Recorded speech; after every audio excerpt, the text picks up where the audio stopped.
Good morning, everyone. It's good to be back.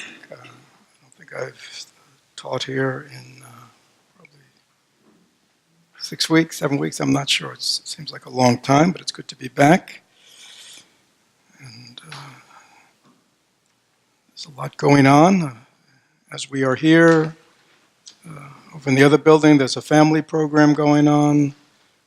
After we end today, there'll be a teen program, a mindfulness-based stress reduction program, and a meeting of members who are working on developing protocols for our community so we can be of benefit and help to members at times of death and dying, so to speak, both for themselves as well as we caretake our loved ones. Is there anybody who is new this morning? So for people who are new, again, we don't give a lot of instruction on Sundays, but we do have classes such as Introduction to Mindfulness. You can see this all on the website that are very good classes for those who want to begin to understand more about the practice of mindfulness and meditation. And on Wednesday nights, we have the meditation is just about mindfulness, and the talks are just about mindfulness. So that's another opportunity for you. So even though I was away in September, I was in contact with people, and I did hear there were things going on in Florida. So it wasn't as if I was totally in the dark. And having lived in Florida for over 30 years, I know about hurricane season. And I think even though up here in Tampa Bay, this area of Florida, we seem to have been very fortunate in terms of damage. I was in Naples last weekend teaching, community to the south of here, and even though there was not a lot of physical damage to homes for various reasons, even though in some places there were, it was interesting driving down certain areas. Having lived for many years in the Northeast in Rochester, New York, when I was younger in the snow belt, there would be times when there would be, one kind of snowstorm after another. You'd sort of drive down the streets and you'd be in a canyon of snow. There'd be 8-10-foot piles of snow on either side. Those who've always lived in Florida, this may sound like some kind of nightmare, but that actually happens. And driving in Naples around certain streets, it was just like that, except these were canyons of brush and trees that had just been piled up on either side of the road, but they were, 8-10 feet high. It was quite something. And we know if we are attending to what the scientists are telling us, we are moving into a time of greater extremities of weather caused by climate change and global warming. And those of us in Florida are certainly going to feel the effects of that more than other places, perhaps, in certain ways. And we also know that for those of us in Tampa Bay, we have the honor, I saw something not too long ago, of being one of the top 10 regions in the world that will be negatively impacted by climate change. Therefore, if we ever needed a Dharma practice, it is now.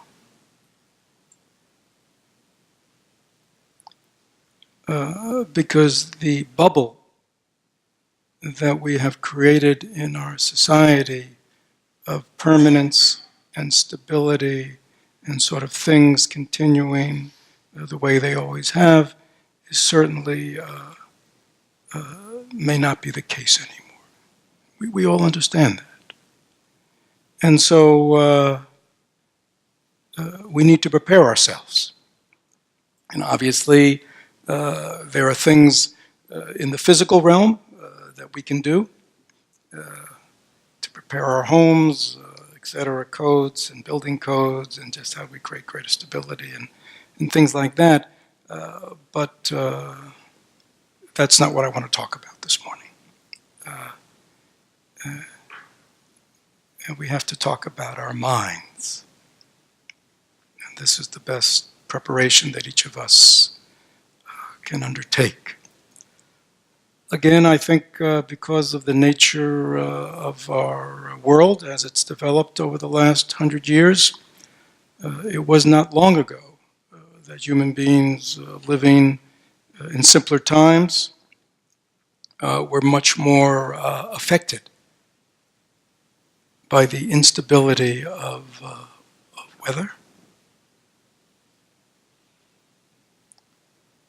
Because people depended on crops, all subject to weather, and very easily droughts and too much rain and hail and things like that could very easily totally change things.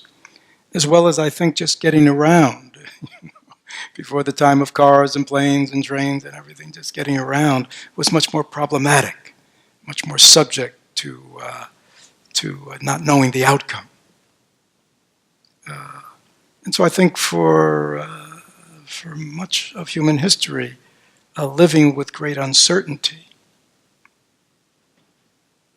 about how things are going to turn out. I mean, health, disease, things have changed dramatically. I mean, those of us who are younger and have grown up in this, our current society, may not know that.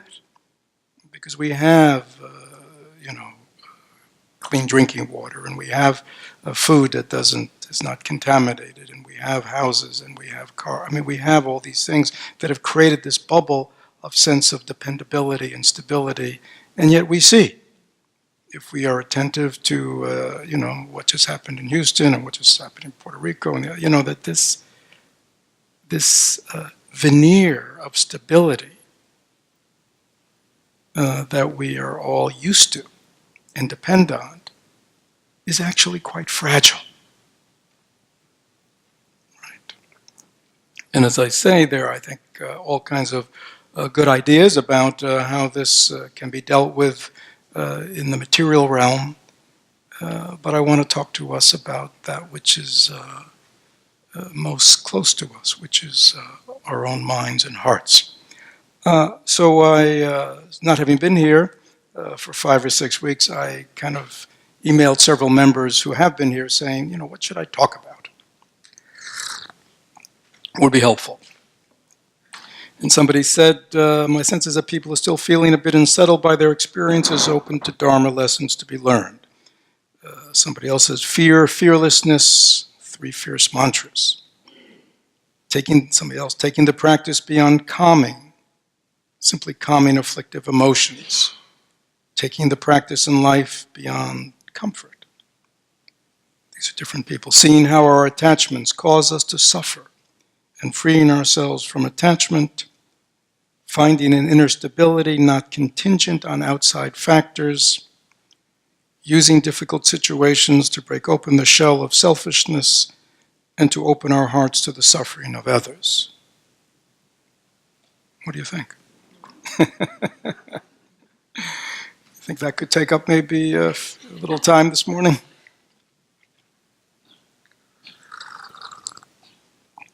So,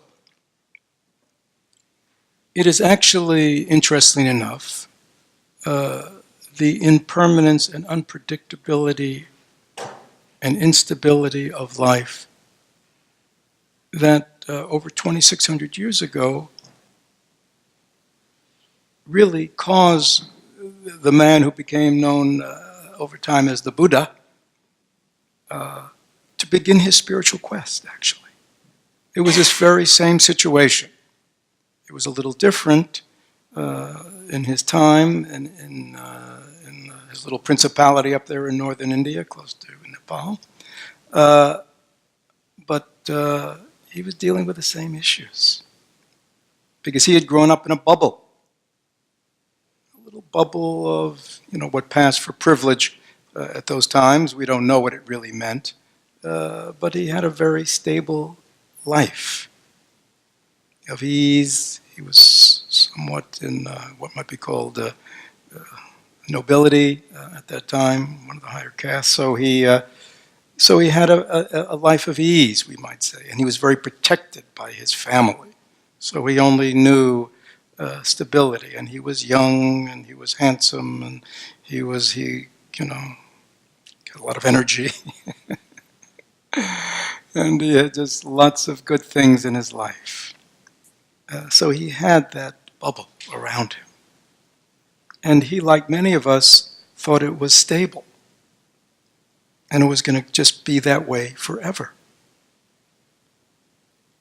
And again, I think if we look at our own lives, we have to really ask ourselves, even though I know things about change and impermanence, actually, the way I live my life and make my decisions, do I live that way? As if this is just going to go on forever. I mean, that is the good things. The bad things, we're quite happy they don't go on forever. But the good things, we want to go on forever. People, the situations, relationships, life, the world.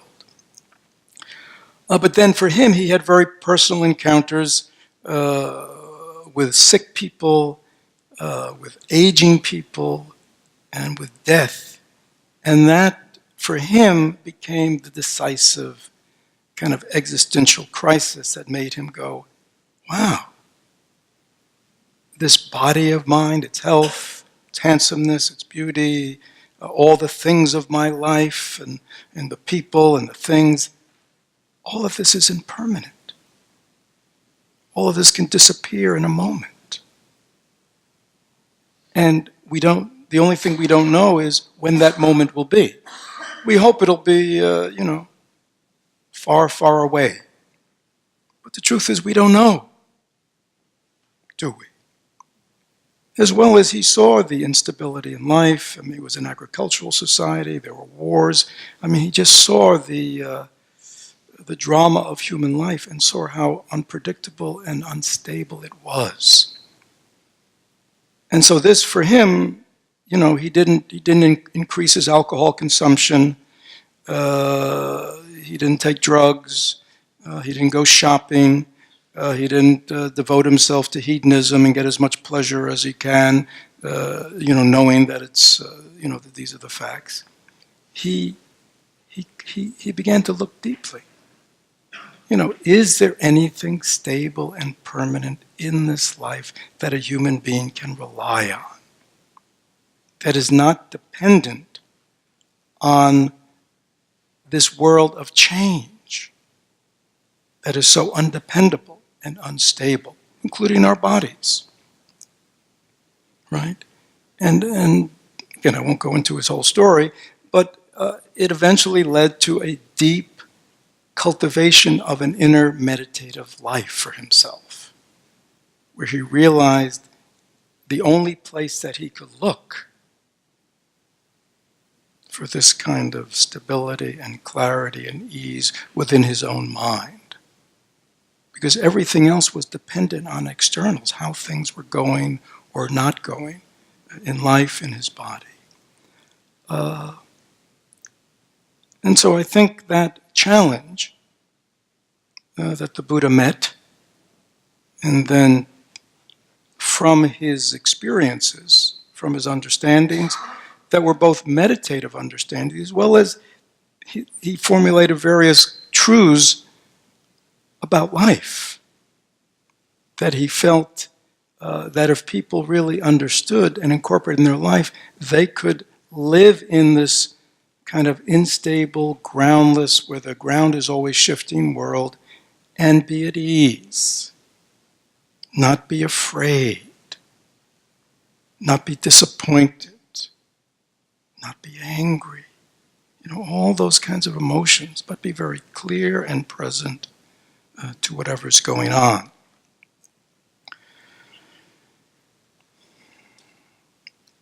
So before we begin with the meditative aspect, let's just talk about what's called in Buddhism view.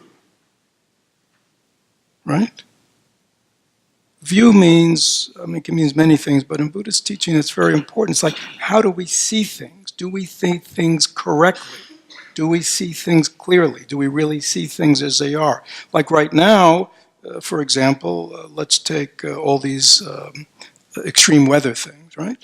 Certain people look at it in one way and come to one conclusion, don't they?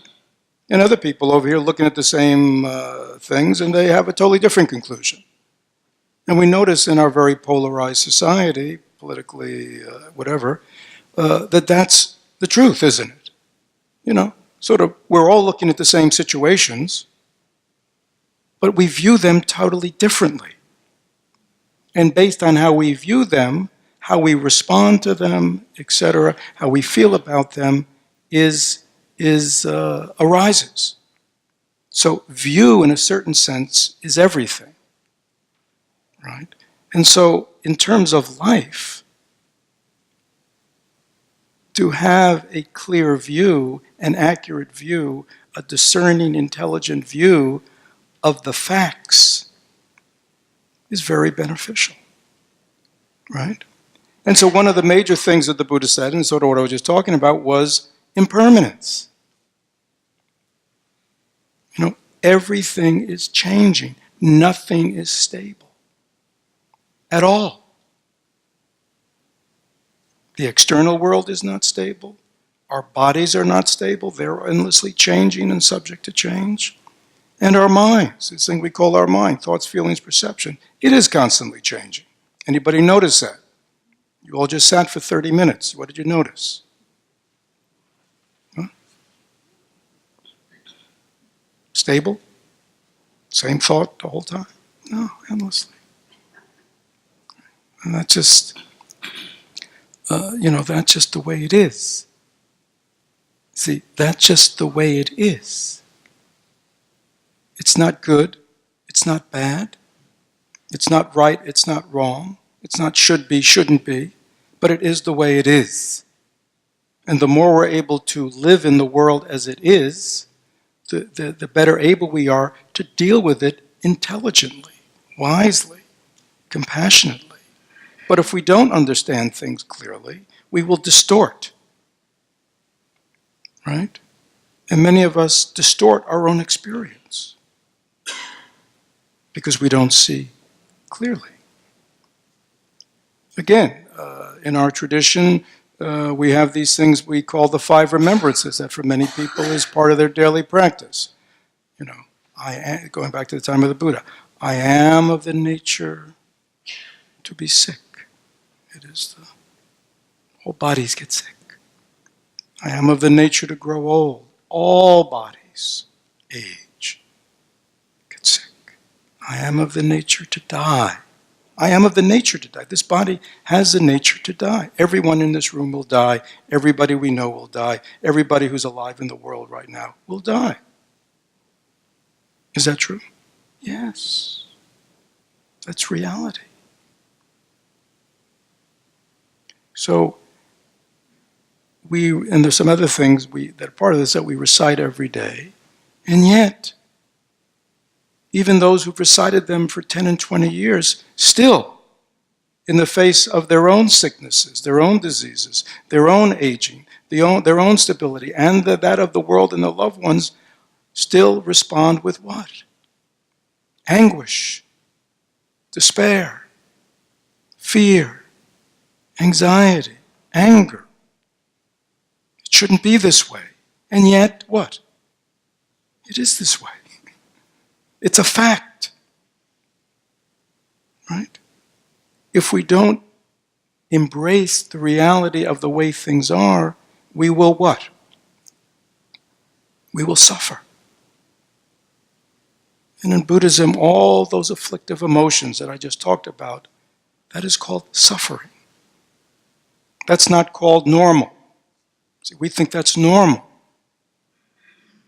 But according to the Buddhist teaching, it's not normal because we are reacting with an afflictive emotion to something that is normal. Are you following me? See, that is normal. It doesn't mean when someone we love is sick or has disease, we're not concerned about them. You see what I'm saying? It doesn't mean if somebody we love dies that we don't feel a sadness, but it's no more than that.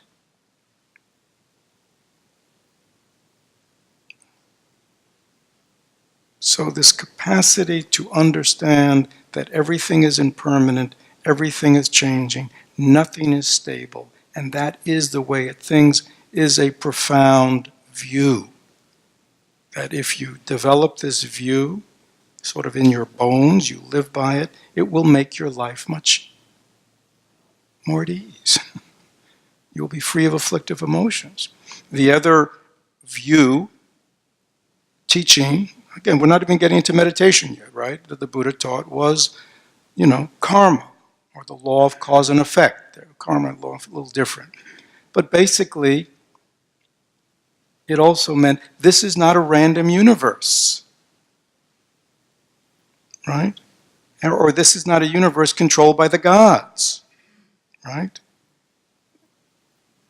The impermanence, ever-changing nature of the world, the mind, relationship, is operating according to the law of cause and effect.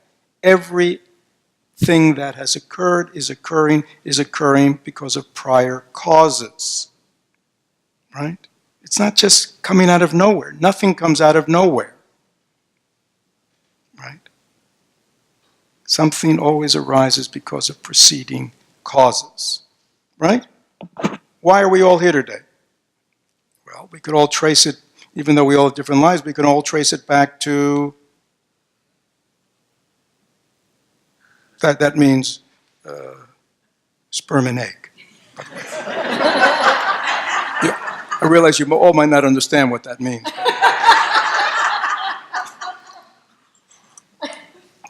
Right? I mean, that was the physical cause why we're here today. Right? We didn't just come out of nowhere. There were causes. Right? And the kind of bodies we have and the kind of minds we have is also the product of causes. Right? We don't have our body. We have our ancestors' body. We have our parents' body. Nobody in here chose their body. Is that clear? Right? When you look in the mirror, you're looking at your ancestors. You're looking at your parents. You're not looking at you. Right? And even this body that we inherited from our parents is a product of their parents and their you know what I'm saying? It's many, many causes and conditions created this body, as well as we have had many experiences in life, each of us. All kinds of experiences, constantly having experiences, right, from birth. This also has conditioned us to be the way we are. We think we're here as kind of self-actualized, this is me, right? This is the way I think, and this is the way I feel, and these are my ideas, and these are my values, and this is my belief. Do you know what I'm talking about? See, we all kind of feel that, like that's, and some of us are very proud of them, and some of us are not proud of them. But the truth is, where did we get it all from? The causes and conditions of our lives, right? We think we're so much better than other people who have these kinds of ideas. But if we were brought up in that family and had all the same life experience that they had, we'd be like them. Thich Nhat Hanh wrote that great poem, Call Me By My True Name, where he said, I am, this is during the time of the boat people fleeing Vietnam, he said, I am that young girl who is raped by the pirate. And I am the pirate, raised the way I was raised, and know no difference. Right? I am, I am the frog and I am the bug.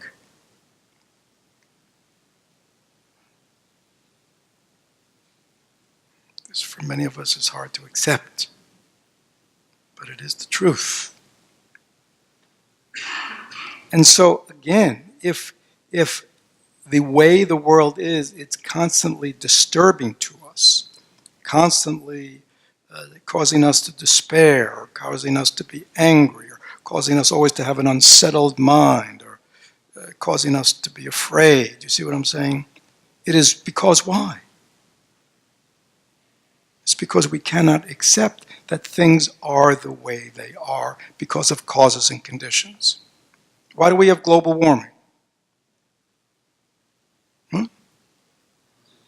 Causes and conditions. Right? So lots of causes and conditions. Why do people get sick? Why do they have disease? Causes and conditions. Why does this happen? Why does that happen? Causes and conditions. Why do we have the political situation in our country now? Causes and conditions. It didn't come out of nowhere. Nothing comes out of nothing. Something comes out of something. Right? And when we understand that, we can get on with life. But many of us cannot get on in life because our response to life is always one of resistance, always one of emotional affliction, always one of attachment aversion. We are constantly keeping ourselves in an emotional turmoil. No wonder we have the problems in the world we have. There's very little clear thinking, clear perception, right? So view the way we view what's going on in life. And I'm not even talking about, crossing our legs and meditating yet, right? So if you think that mindfulness and meditation is the panacea you've been waiting for, it's not. It's definitely part of, but it's not. So seeing clearly is also, very essential, and that is why we study these teachings that have been, fortunately, in this dark age, where wisdom and intelligence and real compassion seems to be so lacking in so many areas of our world, we are fortunate that there are these ancient traditions that have incredible wisdom, that there are these thousands and tens of thousands and millions of men and women over thousands of years who have looked deeply into life in the same situations that we're dealing with and have come up through their own direct experience with very meaningful, accessible, and practical ways of dealing with life. And again, it's very interesting to me, as I said earlier, that 2,600 years ago, the Buddhist time was obviously such a different time, and yet there was all this instability, and yet we may be very much entering, as we see, a new era of great instability, not only in the weather, but in human beings and life and societies.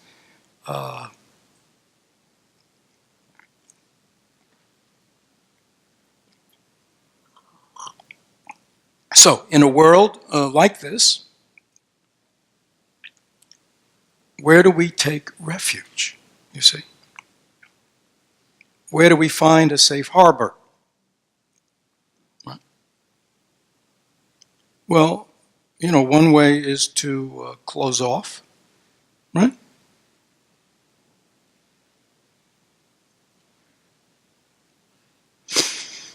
Make sure that we're taken care of,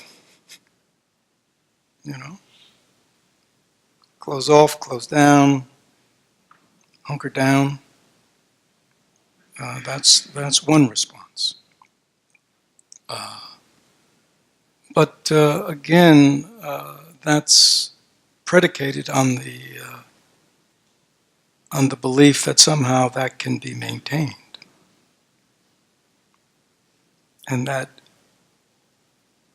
way of living is a way, while it may produce some sense of safety, physical safety, and security, it may not be emotionally, mentally,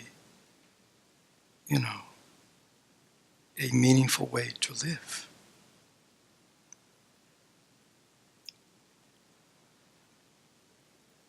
So, if we are not going to find ease of mind, peace of mind, stability of mind, wisdom, intelligence, compassion, etc., based on things that are going on externally, we need to turn inwardly, which is fine, because all these states that we seek are states of mind, right? So when we talk about peace of mind, open-heartedness, compassionate mind, wise mind, fearless mind, right? We're talking about what? Mind. Is that clear? Everything we're talking about states of mind. Where do these states of mind arise? Within our own mind. Right? Nowhere else. So therefore, it behooves us to not only have a clear view of life, so we can deal with it intelligently and clearly and wisely, but we need to have a mind that has the capacity of supporting intelligence and wisdom and compassion in the world. Right? Which means a mind that is free of afflictive emotions. Anybody here ever been angry? Okay? A lot of clear thinking when you're angry? Anybody here ever been very anxious and worried about something? A lot of clear thinking and wise decision making around that? Right? Anybody ever here really been sad and despairing and about life? I mean, is that a good support to to going forward in life in a healthy way? No. We have to finally, Shantideva, this great 8th century Indian Buddhist master said, he said, our problem is, and this is on a chapter he's writing about patience. He says, the problem is we are patient with the wrong things. We are patient with our afflictions. We will just tolerate them forever. I mean, it's very interesting. He really calls us on it, He says, we are so incredibly patient with our delusions, with our afflictive mind states, with our obsessive mind states. We'll work with them forever. Right? I mean, he said, guys, well, it's me talking, he didn't talk this way. He basically said, we need to become impatient and less tolerant of these afflictive mind states that cause unhappiness and suffering to ourselves and to our loved ones, and eventually society. If we're going to be impatient, let's be impatient with those things.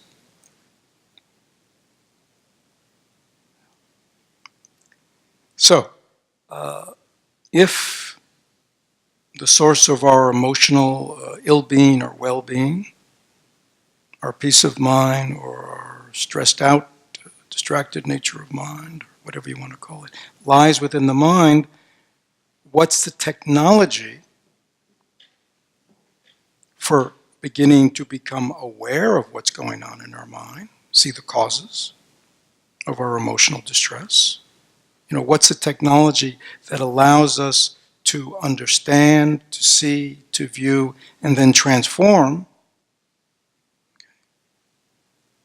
And that's why in Buddhism, the centrality of the meditative path. Okay? It's not like, the Buddha looked around and said, well, what would be a good practice that I could give my followers, There's so many different kinds out there, there's devotion. I mean, he grew up in a religious society. There's devotion, there's worship, there's, good deeds. There's all kinds of paths, and more so, that are open to, to people who want to, lead a good life, a religious life, spiritual life. But again, because he was so focused on transformation, he said, it's the mind and the technology that unlocks the secrets of the mind is meditation. There is no other way. Again, we know in our society we have found other ways, haven't we? Pharmacology, legal and illegal. Massive use of pharmaceuticals, legal and illegal. Right? To what? To what? Change and alter, to help us cope. And to somehow kind of, make us feel better or be able to deal with the difficulties of life. Right? So there's a whole world of, those kinds of things. As well as there is a world of endless stimulation that is provided to us by electronics, by our technology, by our entertainment world, that will endlessly give us very short-term distractions and moments of pleasure, happiness, as well as all the activities. Going on vacation.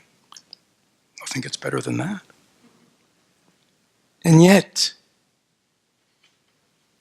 unfortunately, all these solutions that we try are only short-term. They only last as long, right, as the experience lasts, the substance lasts, and then we're back to the same place. So why don't we deal with that place? You see, that is so uncomfortable to us that we don't want to deal with. Why don't we learn to deal with it and transform it? So our minds become a place that we are happily dwelling in, peacefully dwelling in.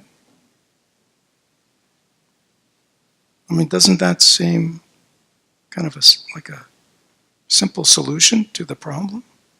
Rather than all this other kinds of activity that we're constantly having to run around, right, to solve our essential problem, that we are not at ease here. We don't feel whole here.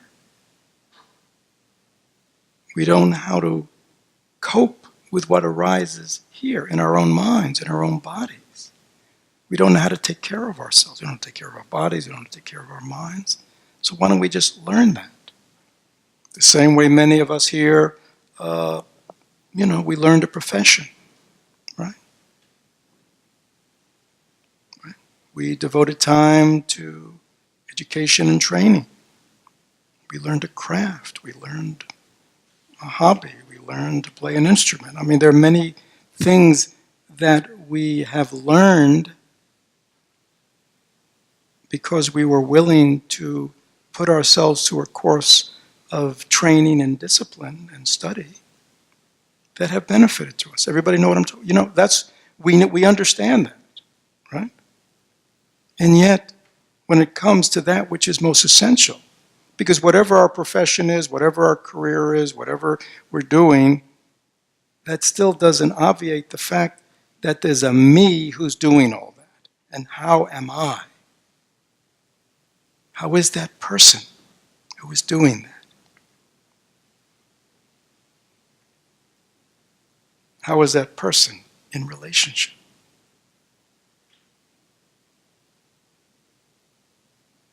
Am I well? Am I at peace? Am I happy? Am I in life open-heartedly, compassionately, wisely? Is that how I'm showing up in life? Or not? And if not, it's not like, you gotta go, I'm a bad person. I mean, see, we love to do that stuff, right? I mean, that's kind of our game, you see. Everything's always about me, right? If I'm not a great person, then I'm a terrible person. And then I dwell on that. earlier on we talked about to liberate ourselves from the superiority complex, the inferiority complex, and it's like, we just, some people love the superiority complex. I'm better than everybody, and they carry that one around. That's called arrogance. Other people like it the other side of life. I'm deficient. I'm less than. Everyone's better than me. You know what I mean? But it's the same thing. Distortions. We're distorting. And in Buddhism, this over-reliance and identification with self and me is considered one of the prime distortions. We're not going to go into that today, but that's also has to do with view and then eventually realization. We do see ourselves as a separate self, separate and distinct from everyone else, from society, the planet, climate, you know what I mean? And that's part of the problem. I mean, these are not just deep spiritual and philosophical issues, which they are, but we see it acts out, right? We live in a world where nobody feels connected, or many people don't feel connected to one another. They don't realize we're in this together. And we don't feel connected to our planet, to our earth. Right?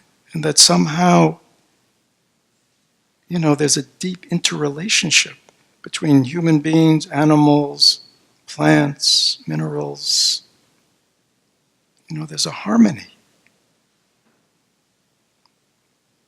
And that somehow we need to really understand that harmony and the laws that sustain it in a sustainable way. Or we're going to what? We're going to destroy ourselves. Most animals do not defecate in their nests. We all know that, right? I mean, animals know that. But human beings don't know that because we will, defecate all over this wonderful planet of ours, don't we? And because we forget that we live here. Right? That the seas nurture us, that the earth nurtures us. But you see, because of our alienation and separation, everybody thinks I can just do my little separate thing over here, and right? Doesn't have any big effects, does it? The trouble is when you have 6 billion people doing that, it has a lot of effects. So even these historical, issues of self and non-self and interconnection and interrelationship and oneness that seem to be more in ancient times a purview of mystics and spiritual acolytes and everything. I think today is like front and center for the whole society.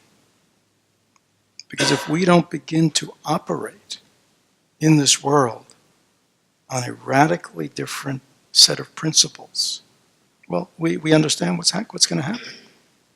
So, in a certain way, even for individuals, we know that for many individuals, oftentimes our spiritual life, or beginning to look more deeply into life, many people, unfortunately most people, do not kind of undertake a spiritual life or deeper questioning, because everything's wonderful, right? Usually when everything's wonderful, we're what? Don't want to rock the boat here. It's usually when we are either going through a difficult time or others are going through a difficult time, or we're kind of looking at life in a deeper way, that's what often motivates us to look more deeply into our life and to think about maybe I need to live differently. Right? I mean, does everybody know what I'm talking about? There are probably many of you here. I mean, why you get so why am I here? Why on a Sunday morning, aren't I at the beach? Maybe some of you are asking yourself. How come I'm not at the beach, or how come I'm not out having brunch? It's brunch time, right? What are we doing here? Well, I would imagine for many of us, we're all unique.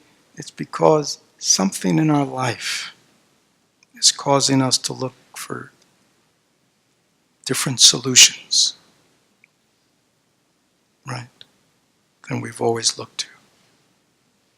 Or we've decided that the solutions we've always used don't really produce the effects that they promised or thought. So in the same way, as individuals, even in times of personal extremity, have the opportunity and are often called to really look more deeply into life and to chart different paths in life, that is the great hope for our times, right? That the extremity of our social situation, political situation, climate situation, will wake people up. And we see what's going on in society, isn't it? Whole sectors of society are waking up and saying, there's something fundamentally wrong here, right? And other sectors of society are saying, no, everything's right, we just got to do it more. What's right? Right? And so you see this response so radically different. And that's a lot of the underlying tension that's going on in our world. And those of us who are older need to really become more responsible to the younger generations, to give them a vision of life, both personal and societal, that has greater value and meaning.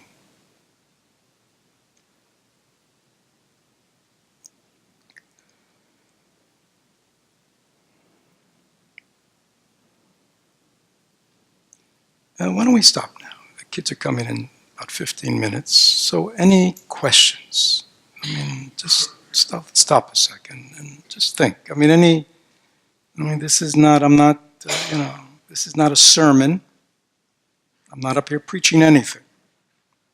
I'm just sharing what's called the Dharma. And talking about how we can use this Dharma, these ancient teachings and practices, to give meaning to our personal lives and societal lives. But maybe there are things about what I've said are not that understandable, or you're not clear how that relates to you, or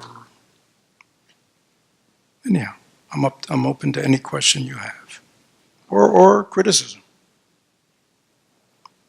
Yes. Your name is what? Amanda. And this is being live streamed, so if I repeat things, just so they can hear. So this is Amanda. A lot of times I pause when I'm actually say very thoughtful, and it seems like the right thought or action, what I should do. And a lot of times I'll ask my mentor specifically what she would do based on how experience Mm-hmm. Mm-hmm. So pausing really helps a lot when I get confused or. Mm-hmm. So that's a comment. You don't have a question. Yeah, so that's good. Obviously, oh yeah. So Amanda was just sharing that she has found just when she's in a state of either confusion or she kind of has a sense that she's going down the wrong road, she just stops. She pauses. And in that space, either she can find that right way within herself, or she gets the opportunity of asking her mentors or people she respects about what to do. Yeah, essential. That's essential. That's the beginning of a spiritual path. We may not be all fully enlightened Buddhas, we may not be deeply steeped in the practices of the teachings, right? As most of us aren't. But we can learn to identify all those wrong roads that we have been taking. Right? All of us have that introspective capacity to look into our lives and see, yeah, when I do this, this, and this, good things happen. And when I do this, this, and this, not so good things happen. Or really bad things happen. That's a unique quality of this human mind. It's a wonderful quality. We have this quality for self-introspection, self-analysis, and we need to use it. And again, we don't have to be fully enlightened deep meditators to do it.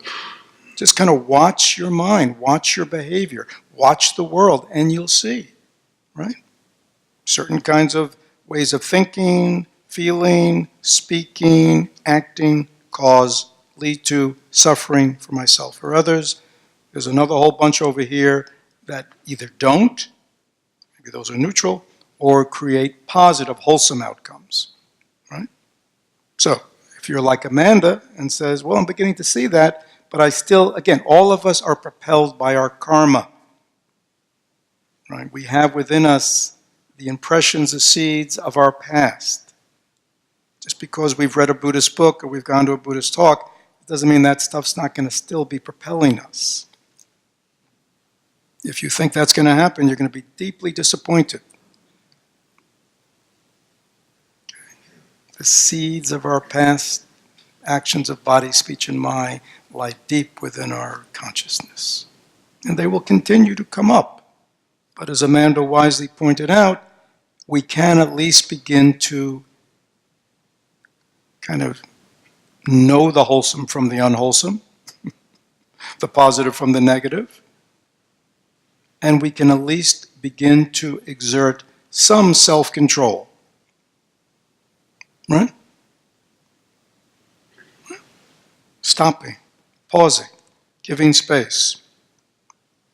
When I was a therapist, I used to call that duct tape therapy. You know, I know you want to say it to her, and I know you want to say it to him, but every time you've done it that way in the past, what is the outcome? Right? I mean, everybody know what I'm talking about. You know it. So, if you don't know any better, at least duct tape it. That is at least stopping this pattern of suffering that we just participate in and that we are patient in. So, pausing, stopping, to acknowledge, we may not know yet the right way of communicating, okay? But we can at least begin with knowing, I know the wrong way of communicating and I'm not going to do it anymore.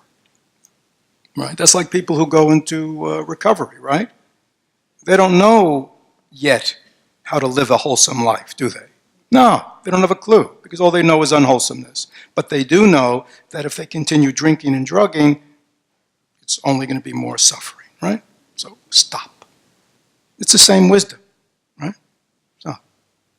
And then you walk your spiritual path, and in times you will develop that capacity. So thank you. Stopping, pausing. Very important. We got to change this karma. Yes. The last thing you said about capacity age, people need to help the younger generation, or however to put it, was good. And I seem to have this desire to help my children and grandchildren. Where is the line, when it comes proselytizing and, and helping, I know you can be a good example, Mm-hmm. sort of thing, but when you start telling them things, maybe they don't appreciate it. Like I don't appreciate it when someone proselytizes. You don't, eh? Oh. Yeah. There you go. Yeah. So this is the question is in relation to something I said about older people really beginning to help younger people, in their lives, and so the question was, does that mean, but how do we do it in a way that's meaningful or that they will accept? I mean, if we just proselytize or just lay it on them, that usually turns people off. So, so this is another whole Dharma talk, which is about what we call appropriateness and skillfulness of a compassionate response. So, we may look around the world and see all kinds of people suffering, right? But many of them, don't know they're suffering. I mean, if you went to our dear president and said, "Wow, you really suffer in life," I mean, he'd look at you like you were what? Nuts. Right? He thinks it doesn't get any better than this. So I'm just using that as an extreme example. So again, any intervention we do with anybody to be of help should always be appropriate to the person in the situation, right? And also be skillful. And obviously one of the first things in terms of any intervention we do with anybody are they open? Do they want to hear it? Right? And if they don't want to hear it, don't waste your breath. Because not only will it not be of help to them, but they might even get a little irritated at you or resist you because you're always so, yeah. I mean, I think the first thing you said was really most important, and you sort of just said it, well, we can always, I can always change myself. No, that is the most important to begin. We can always begin with ourselves. Thich Nhat Hanh says, you want a peaceful world, become a peaceful person. You want a nonviolent world, become a nonviolent person. That we can begin right now. We can have great, wonderful, utopian ideals for the world, but how do we know they can be implemented?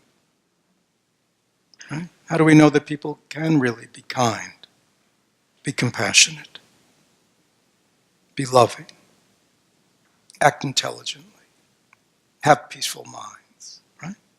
Isn't that, how else do you create a peaceful world if you don't have peaceful people? Angry, violent people are not going to create a violent world, a peaceful world, right? Because if violence and aggression can create a peaceful world, after the 20th century, right? We should be living in a time of absolute peace, right? But we don't. Why is that? Because things only arise from causes and conditions. A peaceful world can only be created by peaceful people. A loving world where people care about one another can only come out of the human beings who are that way. So to me that is most important. And all of us can begin, right? Take our ideals, take our values, and live them. Not just only on the public stage, but in your life, in your relationships, family, home, work, society, right? Become that person. Become a peaceful person. Become a compassionate person. So to me, that's the best example we can give our children, is how we conduct our life. And we need to be respectful. If there's any one major thing that is going on in our bigger society today, is the absolute lack of respect that people have for people who have other views than them. Right? It's a deep sickness in our society, on all sides. So learning to respect other human beings, even if they have the most noxious ideas. Right? If we want to create a society where people respect the value of human life and of human beings, then we have to begin that way. And it's easy to do it for people that we agree with. We don't get any credit for that. The challenge is, can I be respectful and open to people who have different views than me, who have different ideas than me? See, that's the challenge. That's what makes us a bigger person. So, I think it's very important that we, begin with ourselves, become the best person we can be. Right? And then I think people begin to see that. Some days your children may be curious about you as they see you transformed. And someday they may come to you and say, this Buddhist thing that you seem to be in, you want to tell that to me? Right? You know what I'm saying? Or something like that. Or, meditation. What is this meditation? I was reading, like that. Any other questions? Yes. One of the things that I'm struggling with a little bit, or just looking for clarity, is the question about dealing with emotions. Mm-hmm. Right? So we talk about afflictive emotions, Mm-hmm. sort of a negative connotation, but being human is all about experiencing emotions, both positive, passion, and the negative ones. So just to clarify, is it really not so much to neutralize or suppress them, but really more about how we become more skillful in dealing with them and not become attached to our emotions? Yeah, so that's another whole Dharma talk, and I think I have about a minute. So let me just say simply, the question was about emotions, and aren't all emotions human, and aren't we just supposed to be okay with our emotions and not repress or suppress? Well, that's an interesting, is that really, see what I'm trying to say is, I think that's a good place to begin. We begin with, this is who we are, and if I look in my mind, I have good things, bad things, afflictive things, peaceful things, right? I think it's a good place. It's kind of a neutral, accepting place. But at the same time, there has to be some wisdom to go, yeah, anger and rage and resentment and hurt and disappointment and fear, these harm me. And they harm my relationships with other people. So Buddhist psychology, which is a very profound psychology, not just goes emotions, they talk about wholesome emotions and unwholesome emotions.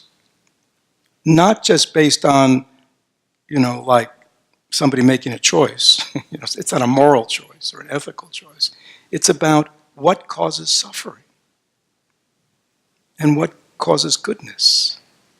And so, again, I think emotionally there's a developmental path. I think where you said is a good beginning. So we get out of this disliking ourselves, you know what I mean? But once we begin to see the full plate, then the process of transformation begins. So it's developmental. Does that make sense? And for many of us who've always suppressed and repressed, we got to get over that.